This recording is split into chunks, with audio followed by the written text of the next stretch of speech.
아침의 달달한 쉼표 김하나의 생생라디오.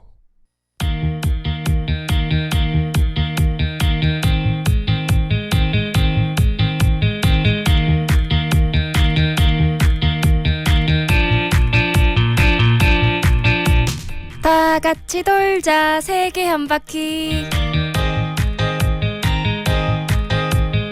네, 유진씨 어서오세요. 귀로 듣는 세계여행 다돌쇠 넘버원 가이드 차유진입니다. 여러분 새해 복 많이 받으세요. 네, 새해 복 많이 받으시고요. 새해 첫 주말 다도새와 함께 신나는 여행 시작해보도록 하겠습니다. 자, 올해 첫 여행지 어디일까요? 네, 여러분 맞춰보세요. 힌트를 좀 드릴게요. 네, 첫 번째 낭만의 나라. 낭만. 두 번째 예술의 나라. 세 번째 미식의 나라. 이래도 모르시겠다면 무조건 아실 수 있는 힌트가 있죠. 땡땡 바게트. 네, 어딜까요? 프랑스로 가는군요. 맞습니다. 프랑스로 함께 떠나보겠습니다. 우리 유럽 간지 꽤 된 것 같네요. 네, 그래서 이제 새해 첫 여행지 주말에 어딜 좀 모셔가면 좋을까 고민을 하다가 네. 제가 여러 나라를 갔었지만 낭만의 1등 도시하면 이 파리 그리고 또 프랑스가 떠오르더라고요. 어허. 그리고 여러분들 너무나 잘 아시는 유명한 랜드마크인 에펠탑도 있고요. 네. 루브르 박물관, 노트르담 성당 등이 있는 곳이고 뿐만 아니라 자연환경도 음식도 그리고 문화와 예술 모든 것들이 풍성한 나라가 프랑스입니다. 그렇죠. 한 번은 좀 가보고 싶으셨을 것 같아요. 어허. 네, 그래서 올해 시작 낭만적인 파리 여행으로 모실게요. 봉주.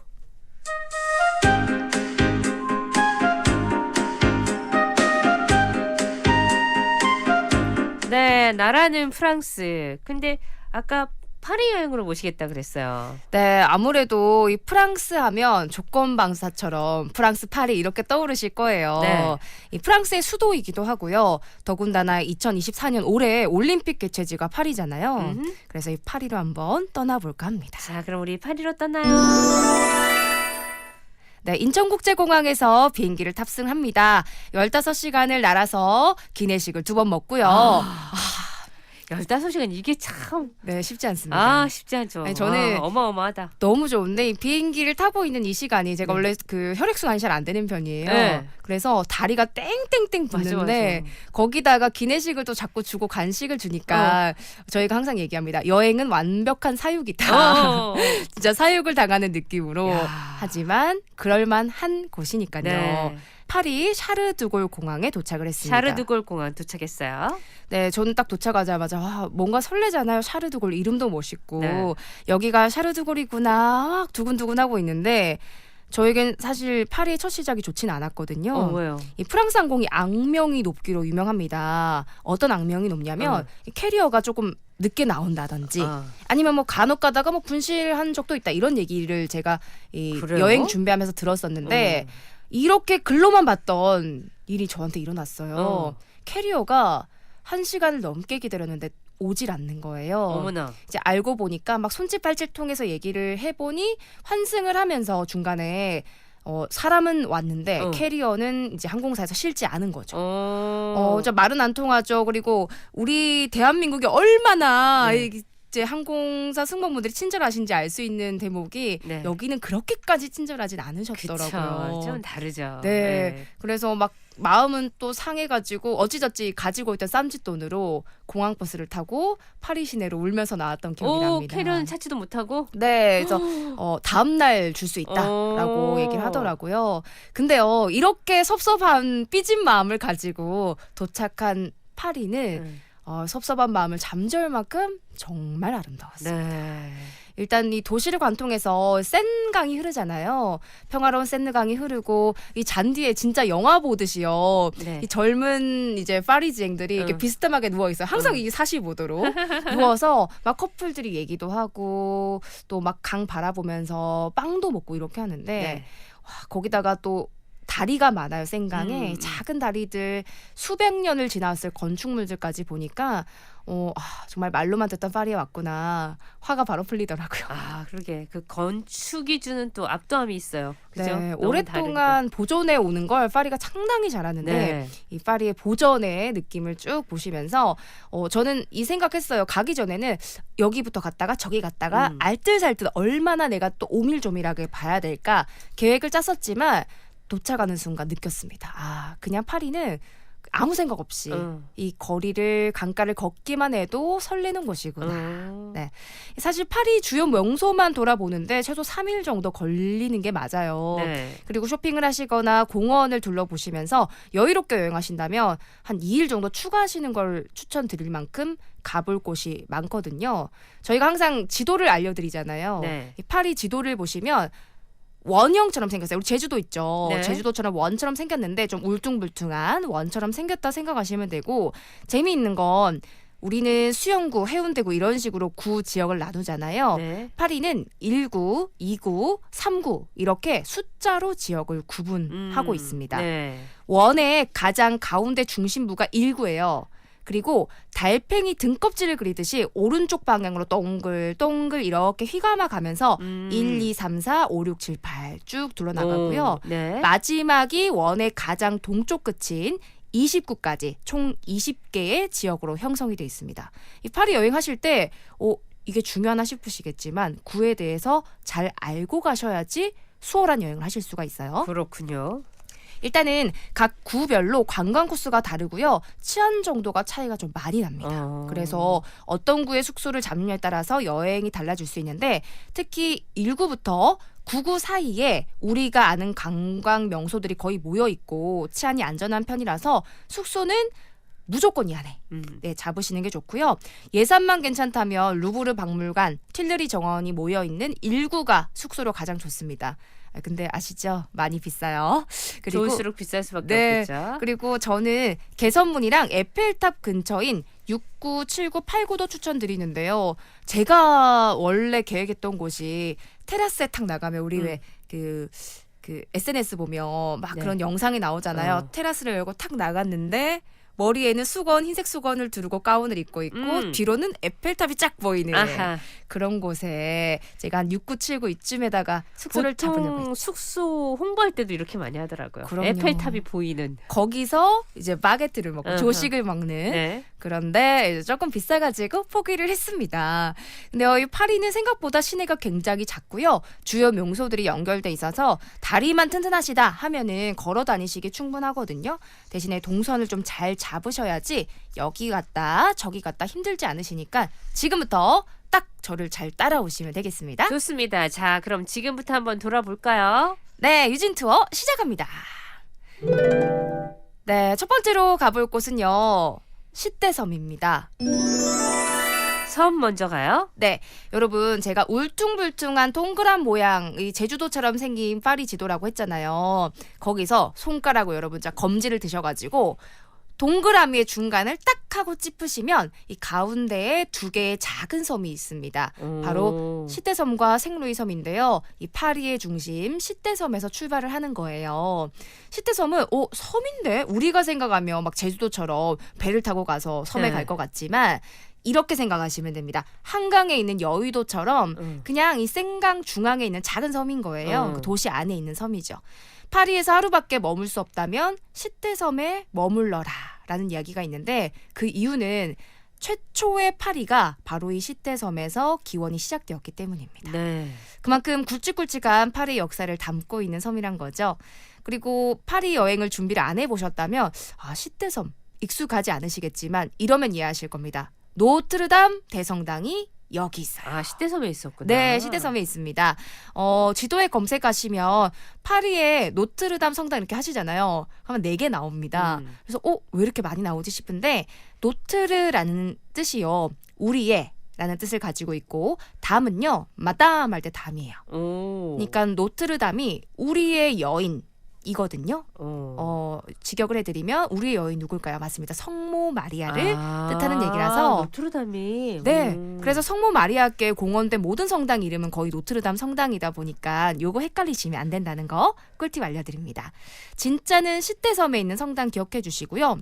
특히 노트르담 성당은 850년이 넘는 역사를 자랑하는 데다가 매년 여기를 보기 위해서 1200만 명의 관객분들이 찾는 관광지라고 합니다. 고딕 양식 건축물이 참 아름다운 결정체다라는 찬사를 받을 정도로 아름답기도 유명한데 기억하실지 모르겠어요.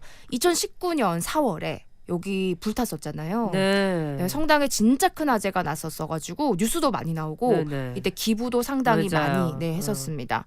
노트르담 대성당은 아직까지도 복원 과정 중에 있기 때문에 이르면은 올해 2024년 12월에 재개장할 예정이라고 하니까 진짜 가보고 싶으신 분들은 조금 참으셨다가 가보셔도 좋을 것 같아요.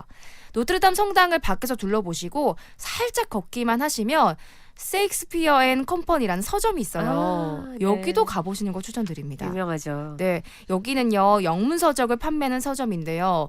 해밍웨이가 즐겨 찾았던 곳입니다. 이 초록색 건물에 빨간 색깔 문인데요. 되게 조그매요. 근데 실내로 들어가면 조명은 약간 그 주황색 전구에다가 어둡고요. 벽에 알록달록 오래된 책들이 막 꽂혀 있어요. 그리고 오래된 서점 가시면 있는 그 나무 사다리가 있는데 정말 이 세월을 그대로 느껴볼 수 있어서 추천드리고요. 서점 이름이 쓰인 에코백도 파는데 요거 이제 또 MG라면 무조건 사보시거든요. 기념품으로 많이들 네. 사오시는 거 추천드릴게요. 네. 자, 노틀담 성당 그리고 서점까지 얘기는 나눴습니다. 또 뭐 있어요? 네, 이 노트르담 성당을 등지고 조금 더 걸어가시게 되면 웅장하면서도 엄격한 느낌을 주는 프랑스식 건물과 황금 장식이 큼직하게 들어간 철문을 만나게 되는데 여기가 빨레드라 시대라고 해서 시대 왕궁입니다.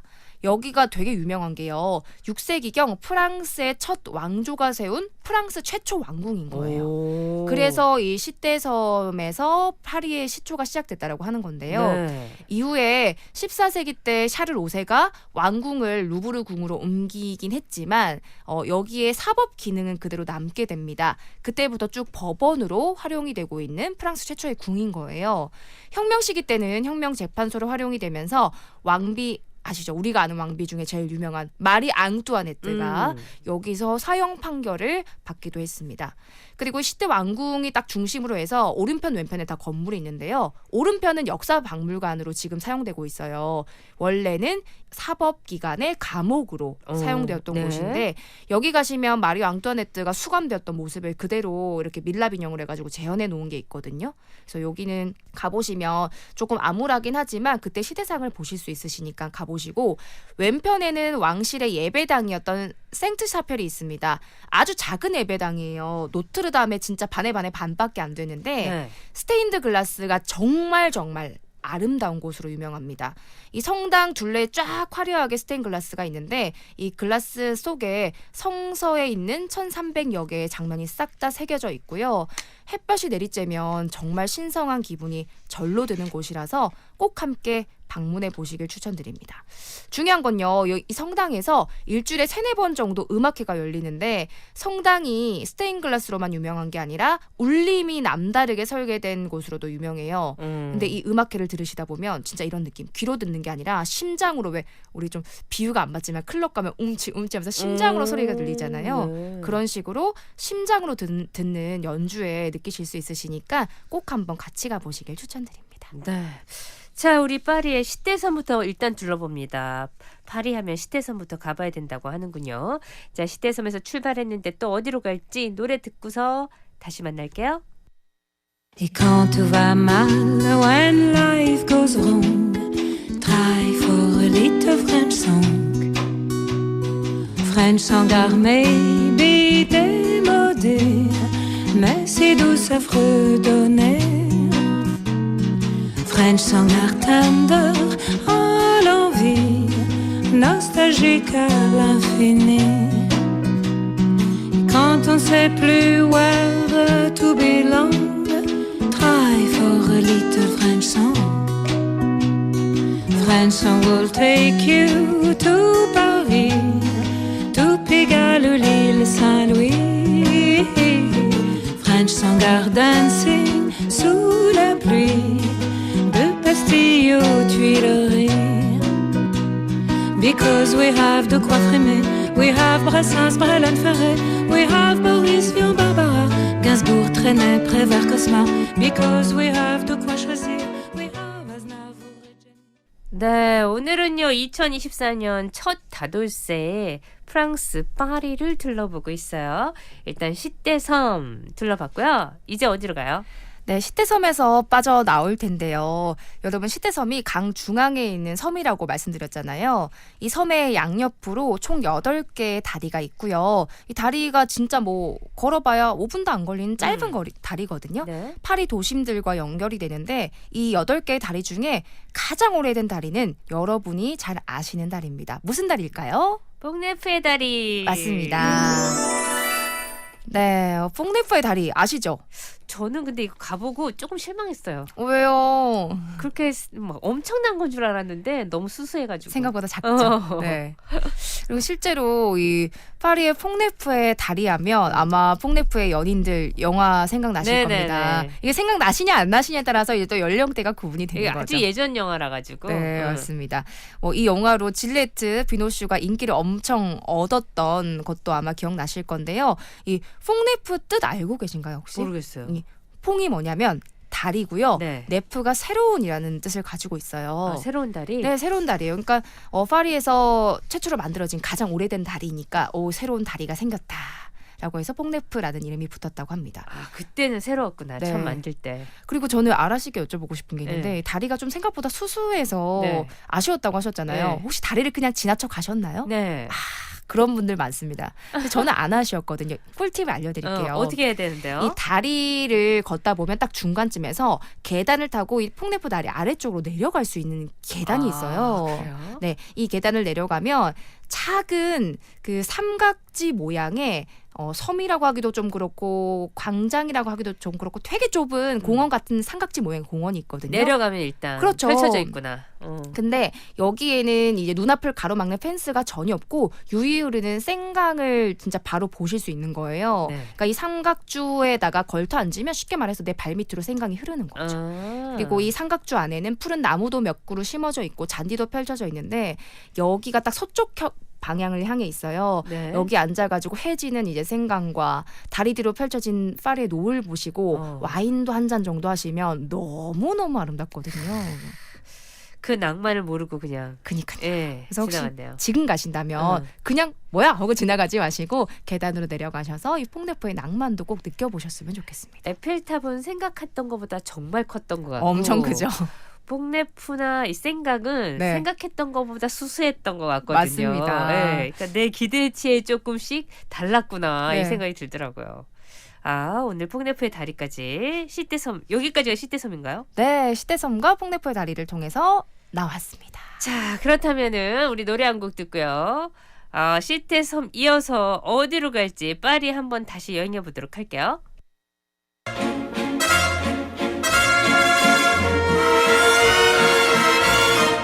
Cet air qui m'obsède jour et nuit, cet air n'est pas né d'aujourd'hui.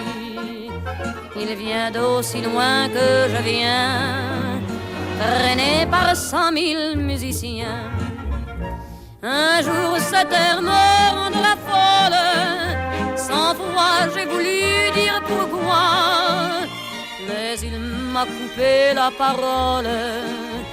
Il parle toujours avant moi et sa voix couvre ma voix. Padam, padam, padam, il arrive en courant derrière moi. Padam, padam, padam, il me fait le coup du souviens-toi.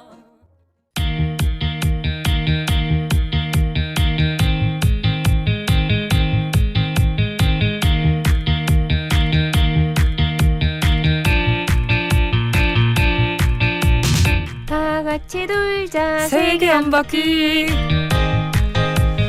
자, 2024년 첫 여행지 낭만의 나라 프랑스, 그중에서도 수도 파리를 여행하고 있습니다. 뽕네프 다리를 건넜거든요. 어디로 가볼까요? 네, 다리를 건너오면 자연스럽게 반대편 강변에 도착하게 되는데요. 이 강변을 따라서 부키니스트들이 있습니다. 부키니스트들이 뭐예요? 아마 파리를 지나가 보셨다면 혹은 영상으로 보셨다면 한 번쯤은 무조건 보셨을 건데요. 센 강변을 따라서 초록색 가판이 막 놓여져 있고 여기에 올해는 책이나 잡지 그리고 뭐 LP판 이런 앨범들을 판매하는 상인들을 부키니스트라고 합니다. 뭐 사실상 상인이라기보다는 수집가 분들이라는 네. 말이 더 맞을 거예요. 근데 이게 얼마나 유명하냐면 문화 자체가 오래되었다 보니까 부키니스트 이 가판대와 상인들 자체가 세계 문화유산으로 등재가 되기도 했습니다. 그래요? 네. 그래서 꼭 구매하지 않으시더라도 이 생강과 오래된 음반 책의 조합을 보시면서 편안하게 걸어가시면 그 자체가 낭만이 되실 거예요. 맞아. 거리를 따라서 10분만 쭉 걷게 되시면 드디어 이곳에 도착을 합니다. 바로 루브르 박물관. 루브르 박물관에 왔어요. 네, 사실 짧게 보셔도요 3시간 정도 투자를 하셔야 되는 곳입니다. 길게 보시는 분들은 종일 보시기도 하더라고요. 내용을 쏙쏙 들으면서 나는 알짜배기만 보고 싶다, 나는 시간을 절약하겠다 하시면 가이드 투어 신청하시는 거 저는 참 추천을 드립니다. 네, 너무 넓으니까. 네, 그리고 이야기를 알아야지 또 들리잖아요, 보이고. 루브르 박물관에 대한 이야기를 좀 해드리자면 여기가 원래 박물관이 아니라 요새였습니다. 이 왕궁을 지키는 요새 역할을 했습니다. 근데 시대섬에 원래 시초에 왕궁이 있었다라고 했잖아요. 근데 생각해보니까 여기가 너무 안전하지 않은 거예요. 다리만 8개가 파괴가 되면 고립되는 거잖아요. 네. 그래서 안전한 요새 루브르로 궁을 옮기게 된 겁니다. 요새에서 궁으로 사용이 되다가 프랑스와 1세 때 이 또 궁을 무너뜨리고 르네상스 양식으로 화려하게 지어서 이 박물관이 된 거예요. 프랑스와 1세는 르네상스에 상당히 이제 심취했던 왕인데 어느 정도냐면 레오나르도 다빈치가 이탈리아 사람이잖아요. 근데 네. 모셔옵니다. 그래서 그 유명한 모나리자를 포함한 6개의 작품들이 이 루브르에 남을 수 있도록 해준 왕이 프랑스와 1세입니다. 레오나르도 다빈치의 임종까지 지켰대요. 옆에서 슬픈 표정으로. 네. 그래서 그 모습이 그림으로도 남아있을 정도입니다. 루브르 박물관의 유일한 단점, 아까 아라 씨가 말씀하셨던 것처럼 너무 넓다는 건데요. 그러니까. 실제로 축구장 6개를 합친 것보다 넓다고 합니다. 그러다 보니까 이 넓은 공간에서 과연 뭘 봐야 할까 고민이 많이 되실 건데 투어를 도셔도 사실 가이드 투어 하셔도 공간이 넓다 보니까 하나 정도는 포기를 많이 하시거든요. 제가 루브르에서 꼭 보셔야 하는 작품들 딱 3가지만 알려드릴게요. 네. 자, 루브르는 총 3개의 관으로 나눠져 있습니다. 각 관에서 루브르를 대표하는 작품들을 보실 수가 있는데 첫 번째는 함무라비 법전입니다. 함무라비 법전. 네, 함무라비 법전 들어보셨죠? 근데 네네. 우리가 늘 그러잖아요. 분명히 들어봤는데 뭐더라? 기원전 1750년경 바빌로니아의 왕 함무라비가 세운 법전이 함무라비 법전인데 책이 아니고요. 약간 뭐라고 해야 되나? 하르방처럼 생겼거든요. 그러니까 사람 키보다 조금 큰 검정색 비석이 이렇게 세워져 있는 거예요. 가드도 안 쳐져 있고 그냥 떡하니 길가에 놓인 것처럼 놓여져 있는데 네. 이 비석에는 282개의 법이 앞뒤로 쫙 새겨져 있습니다. 여러분도 다 아시는 내용 기억나실 겁니다. 눈에는 눈, 이에는 이. 이게 함무라비 법전의 가장 유명한 내용 중에 하나예요. 네. 그래서 함무라비 법전을 꼭 보고 오시고요. 두 번째 작품은 밀로의 비너스입니다. 비너스. 양쪽 팔이 없는 비너스상 기억나실 거예요. 그리스 에게해 밀로섬에서 발견돼서 밀로의 비너스 상인 건데요. 한 농부가 막 농사를 지어요, 섬에서. 근데 갑자기 삽에 툭 하고 뭐가 닿는 거예요. 파봤더니 비너스 상이 뚝 하고 나온 겁니다. 어머나. 근데 그 당시에 프랑스 해군 장교가 여기 근처에 배를 대놨다가 이거 발견하고 프랑스로 가져오는데 얼마나 이제 인기를 끌고 화제의 중심에 섰냐면 로마 시대 때 이런 그 여신상인 거잖아요. 그러니까 신상들이 우상숭배라고 해가지고 다 숨을 끊어놓는다는 의미로 비너스상이나 이런 신상들의 코나 목을 베었어요. 그래서 보통 보면 코가 없고 목이 없는데 코도 있고 목도 있고 딱 온전한 비너스상을 발견한 거죠. 그래서 어마어마한 관심과 인기를 끌게 되었고요. 추가로 막 2차, 3차 발굴 작업해가지고 사실 비너스 손도 발굴해요. 그러다 보니까 복원이 가능한 거죠. 팔 모양까지. 근데 막 이제 왈가왈부하는 거죠. 이걸 복원해야 되냐 말아야 되냐. 많은 얘기 끝에 이것이 팔이 없는 상태가 더 아름답다. 왜냐하면 상상할 수 있기 때문에. 그런 의견으로 복원을 하지 않기로 결정해서 이 손은 뒤편에 덩그러니 따로 전시가 또 되어 있습니다. 마지막은 레오나르도 다빈치의 모나리자입니다. 많은 분들이 원하시는. 네, 저는 처음 봤을 때 너무 생생하게 기억에 남아 있어요. 사실 이 다른 그림들은 벽 따라서 여러 점, 예를 들면 한 벽에 막 5개, 6개 이렇게 막 그림이 여러 점이 전시가 되어 있는데 모나리자는 딱 그 전시관 들어가시면 눈에 보이는 정면 가장 안쪽 벽 정 가운데에 전시가 되어 있고요. 그 큰 벽에 모나리자 딱 단 한 점만 전시가 돼 있습니다. 네. 뜻을 좀 풀어보면요. 모나가 여인이란 뜻이고요. 리자는 리자 사람 이름인데 그러니까 리자 여사의 초상화인 거죠. 이 모나리자가 여인의 초상화다 보니까 뭐 예전에도 크게 관심을 받지 못했던 작품인데 도난 사건으로 2년 동안 모나리자를 잃어버린 후에 이 유명한 루브르에서 모나리자가 도난당해 그러면서 관심을 받게 되었습니다. 맞아요. 도난 사건 진짜 유명하죠. 네, 관심이 커지니까 학자들이 그때부터 사실 연구를 한 거거든요. 근데 연구를 하면 할수록 이 모나리자가 미스터리에다가 어마어마한 그림인 거예요. 다빈치가 이탈리아 사람이잖아요. 그러니까 프랑스로 이사 오면서 네. 모나리자 그림을 굳이 챙겨와요. 더 신기한 건 챙겨왔는데 왜? 무슨 자기 가족도 아니고 애인도 아니고 왜 남의 그냥 아내의 초상화를 왜? 그리고 이거 가지고 온 후에 그냥 둔 게 아니라 진짜 계속 덧그리는 걸 반복하면서 수정을 하거든요. 네.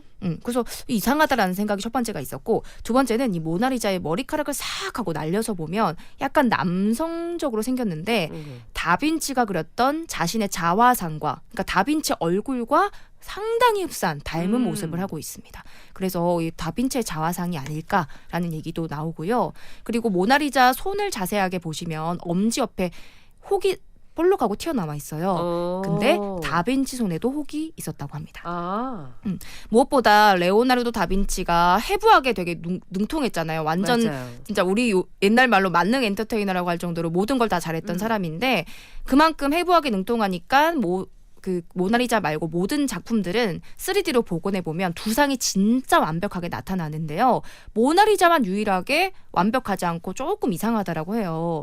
그러니까 왼쪽 얼굴은 옆모습을 그린 것처럼 나오고 오른쪽 면은 앞모습을 그린 것 같다라는 평이 있습니다. 그리고 표정 얘기도 많이 하잖아요. 내 기분에 따라서 모나리자가 슬퍼 보이기도 하고 기뻐 보이기도 한다. 이런 얘기가 많이 나오기도 하는데요. 가까이에서 모나리자를 보기 힘들 정도로 많은 인파가 몰리는 곳인데 저는 정말 행운스럽게 떠밀려가지고 그 그림 중앙 앞에 딱 서게 됐었거든요. 그 잠깐 볼 수 있는 시간대. 근데 제가 진짜 예술의 조예가 깊은 편도 아니고 한데 내 시선을 따라서 나를 이렇게 보는 것 같은 느낌도 들고요.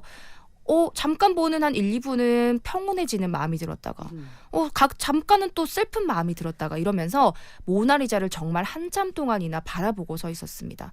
아마 제 생애 가장 예술 작품 앞에 오래 서 있었던 적일 것 같아요. 네. 잘 그렸다를 넘어선 알 수 없는 신비함, 이 모나리자는 꼭 보고 오셨으면 합니다.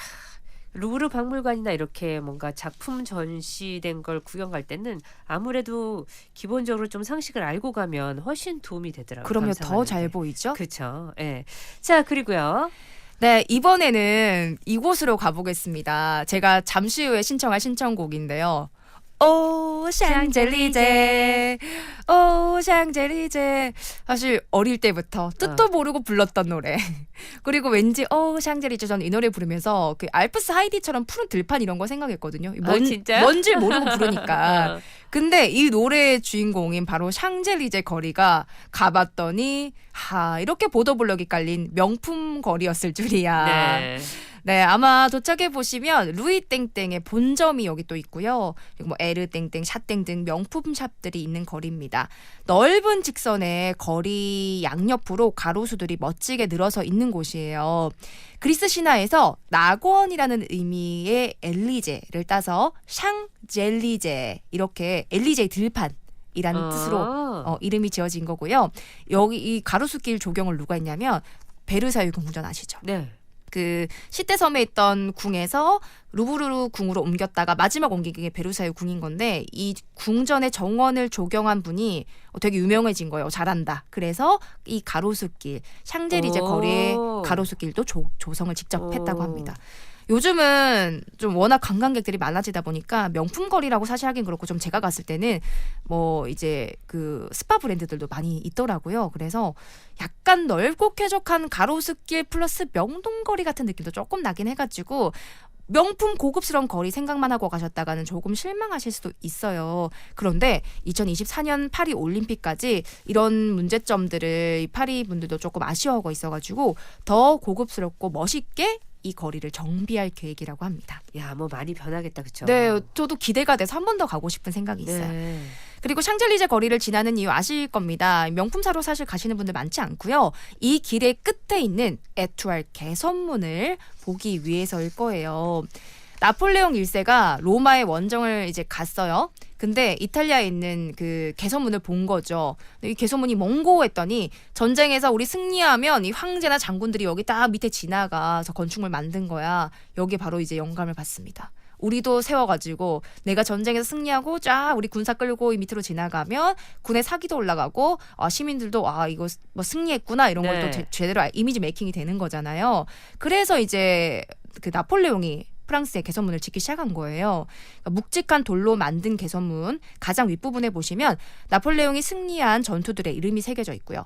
그리고 그 아래로는 나폴레옹이 전투에서 멋지게 싸우는 장면들이 새겨져 있습니다. 근데 안타까운 건 나폴레옹은 정작 이 개선문을 통과하지 못했어요. 왜요? 왜냐하면 개선문이 오래 걸렸는데 완공되기 전에 지휘에서 물러날 수밖에 없었거든요. 그래서 되게 특이한 게 이 개선문 가장 아래로 지나갔던 사람들이 독일군. 입니다. 개선문은 아래에서 올려다보는 것도 멋지지만 개선문 안에 나선형 계단을 타고 올라가시면 50m 전망대로 올라갈 수 있어요. 계단이 몇 개였더라? 한 290개인가? 저 여기 올라갔었는데 다리가 너무 아픈 거예요.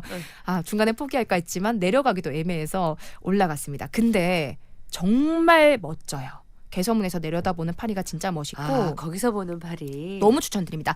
파리를 별 모양의 도시다라고도 하는데 개선문에 딱 올라가셔가지고 사방을 쫙 둘러보시면 개선문을 둘러싸고 사방으로 12개의 길이 쫙쫙쫙쫙 별처럼 뻗어져 있습니다. 그러니까 말 그대로 12교차로인 거죠. 파리의 전망을 가장 잘 보실 수 있는 곳이라고 생각하고요. 사람들이 이런 고민 많이 하거든요. 전망대마다 다 못 올라가니까 에펠탑 전망대 가야 되나? 개선문 가야 되나? 저는 개선문입니다. 왜냐하면 그래요? 파리에서 가장 아름다운 에펠탑을 에펠탑 전망대에서는 볼 수가 없기 때문인데요. 네, 개선문 전망대에서 가장 아름다운 에펠탑을 만나보시길 바랍니다. 좋아요. 노래 한 곡 듣고 와서 우리 또 마지막 장소 떠나볼게요.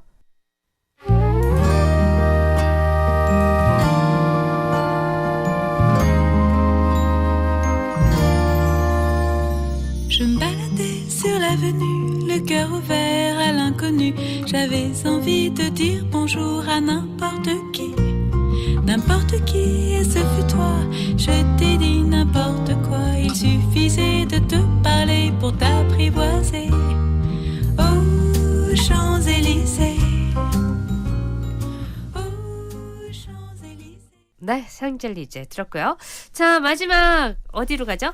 네, 말 나온 김에 에펠탑으로 출발합니다. 에펠탑 갑니다. 에펠탑.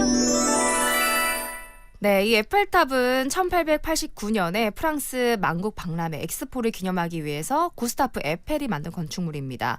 이후에 41년 동안 전 세계에서 가장 높은 건축물이었어요. 근데 제가 많이도 말씀드렸지만 초반에는 프랑스 사람들이 막 흉물이라고 그러면서 너무 싫어했거든요. 네네. 특히나 여인의 일생이라는 유명한 책을 쓴 기드 모파상이라는 작가가 에펠탑을 무지 싫어했는데 항상 얘기합니다. 나는 약속이 있을 때 무조건 에펠탑 2층의 레스토랑에서 밥을 먹는다. 왜냐하면 유일하게 에펠탑이 안 보이는 곳이니까. 네. 실제로 지금도 에펠탑 2층에는 레스토랑이 있습니다. 파리를 상징하는 최고의 상징물인데요. 감상하시는 방법이 여러 가지가 있지만 제가 첫 번째로 추천드리는 방법은 에펠탑에서 좀 많이 떨어진 트로카데로 광장에서 보시는 겁니다. 에펠탑이 워낙 크잖아요. 그래서 바로 앞에서 보면 바닥에 누워야 되는 수준인데 멀리서 여기서 보시면 전체 전체를 보실 수 있는 데다가 에펠을 배경으로 기가 막힌 사진을 찍으실 수 있습니다. 여기서 많이들 찍으시죠? 너무 예쁘고 여기서 커플 스냅 사진도 많이 찍으세요. 그리고 또 하나 추천드리는 거 센르강에서 유람선을 타보시는 건데요. 보통은 바토무슈 한국 관광객분들이 많이 타시는 유람선인데 저는 바토 파리지행을 추천드릴게요. 바토무슈는 2층 야외 좌석 의자 배치가 뱃머리를 향해서 그러니까 앞쪽을 보는 방향인데요. 이 파리지행은 의자가 배둘레 360도로 바깥쪽을 향해 있어요. 네. 그리고 좌석마다 단차가 있어서 더 멋지게 시야 간섭 없이 보실 수 있고 가장 추천드리는 건요. 1시간 타거든요. 갈 때 30분, 올 때 30분. 노을 지기 딱 직전에 타세요. 가면서는 노을을 보면서 에펠탑을 보면서 지나가시고 좋다, 좋다. 돌아오실 때는 해가 지면서 에펠탑에 황금빛 불이 착 켜지는 그 순간 골든타임을 꼭 노려보시길 바랍니다. 네, 요거까지도 팁이 되네요. 네, 무조건 보셔야죠. 자, 오늘은 파리 다녀왔습니다. 프랑스도 워낙 넓으니까 다음 주에 또 뭘 준비해 오실지 모르겠는데 그 어느 곳이든 낭만적일 것 같아요. 여러분 다음 주에 만나요. 주담무. 다음 주 봐요. 저도 여기서 인사를 드릴게요. 구성 한민정 연출 체인한 저 김아라였습니다. 여러분 내일 봬요.